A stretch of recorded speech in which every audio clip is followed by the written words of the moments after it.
మహిళలను ప్రోత్సహించడమే తమ ప్రభుత్వ లక్ష్యమని చెప్పారు సీఎం రేవంత్ రెడ్డి. 1 కోటి మందిని మహిళా సంఘాల్లో సభ్యులుగా చేర్చాలని, ఆ 1 కోటి ఓట్లతోనే రెండోసారి అధికారంలోకి వస్తామని కామెంట్ చేశారు. గతంలో ఎవరైనా మన దగ్గరికి గెస్ట్లు వచ్చినా, లేకపోతే మనం ఎక్కడికైనా వెళ్ళినప్పుడు ప్రభుత్వం కార్పొరేట్ కంపెనీల నుంచి గిఫ్ట్ ప్యాకులు కొనుక్కొని ఇచ్చేవాళ్ళు. కానీ ఈసారి మొత్తం కంప్లీట్గా మహిళా సంఘాలు తయారు చేసే ఉత్పత్తులనే, హ్యాండ్లూమ్నే ఈరోజు మనం వచ్చే గెస్టులకు గిఫ్టులుగా మనం ఇస్తున్నాం. మేము ప్రధానమంత్రిని కలిసినా కూడా మీ వస్తువులే తీసుకెళ్ళి నేను ఇస్తున్నా. ఏ దేశం నుంచి ఏ దిగ్గజ వ్యాపారస్తుడు ఇక్కడికి వచ్చినా మీరు ఉత్పత్తి చేసిన వస్తువులనే వాళ్ళకు బహుమతిగా మనం ఇస్తున్నాం.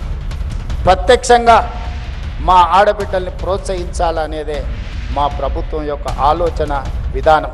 ఇవన్నీ కూడా ఆడబిడ్డలను ఈరోజు ప్రోత్సహించడానికి రాష్ట్ర ప్రభుత్వం ప్రయత్నం చేస్తుంది.